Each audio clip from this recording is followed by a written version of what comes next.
So you've seen the title of this video. I just spent £800 on a compact camera in 2024, but it might not be as silly as it sounds.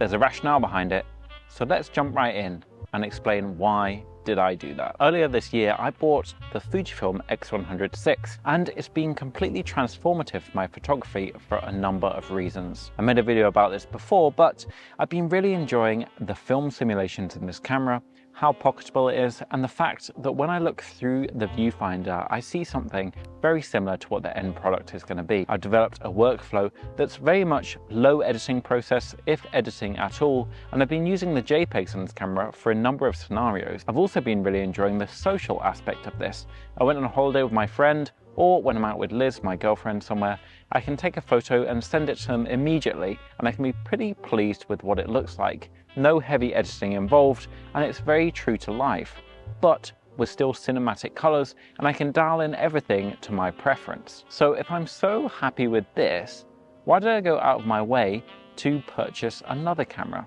And what camera was it that I bought? Well, I went and bought this. It's the Ricoh GRIII, and there's a method to the madness somewhere in there. So I mentioned one of the things that I really liked about my Fuji X100VI was the film simulations and how you can just have some JPEGs that are ready to go and shareable. And this does a very similar thing. They don't call them film simulations, they call them something slightly different. I'm still getting to grips with the terminology, but essentially I can have some dialed in colors that look really pleasing. There's loads of different recipes online that I can upload to the camera, and I can shoot away happy in the knowledge that these are ready to share, ready to go, and I can upload them to different social media platforms with very little effort from my side, which frees up more of my time to go out and shoot more images. So there's really nothing to not like about that. The other thing that happened is I bought the wide adapter for my Fujifilm X100VI, and I thought that I wasn't going to notice much of a difference.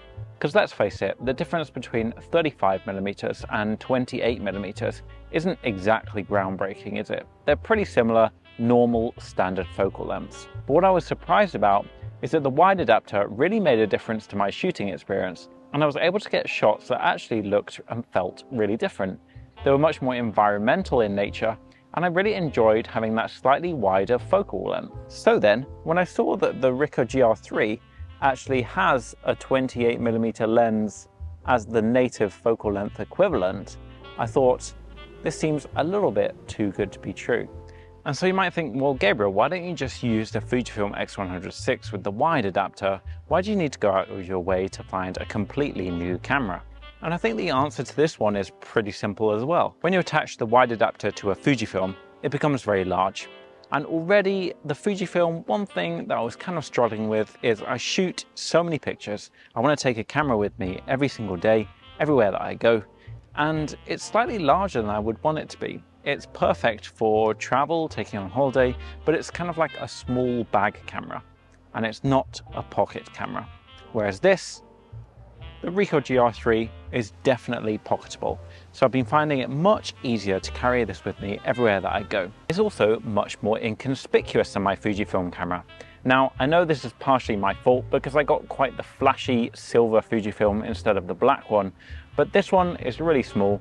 It's like the size of a pack of playing cards. It's completely black, and to be honest, when you look at it, it's kind of uninspiring. And this is perfect, because for me, this really goes under the radar. I could take this into anywhere that I go, whether it's a performance or a show or whatever, and they don't question it as being a professional piece of filming or photography equipment. Little do they know that the quality is absolutely stellar.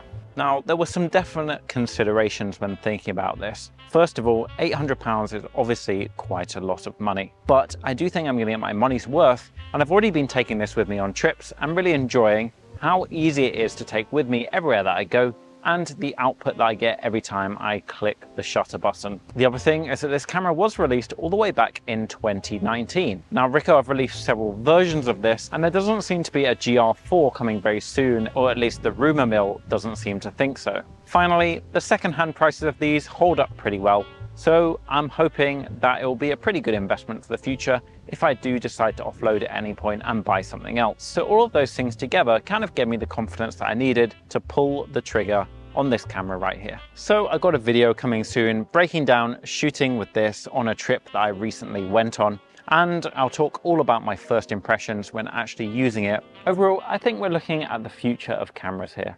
I'm talking about large sensors in small bodies, simple setups, minimalist, easy to carry around, thriving communities that can benefit and contribute through things like film simulations, as well as fast and sharp fixed lenses that simplify the shooting experience and mean that you know exactly what you can capture with this camera when you take it out with you.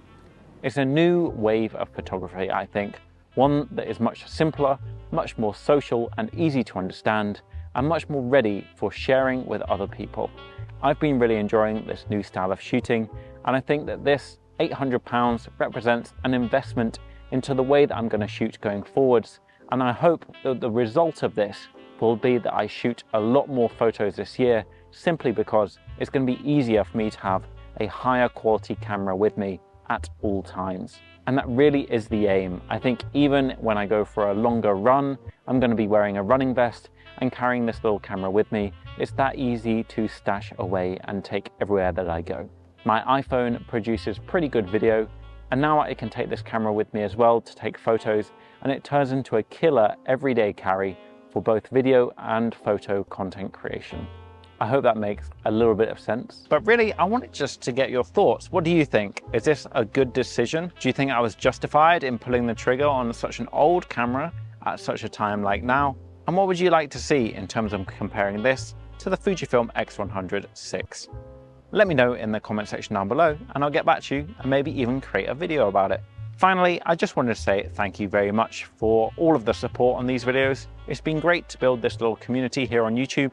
I upload every single week, so if you like this video, make sure to subscribe because there's plenty of exciting stuff coming up, and I'll see you next week.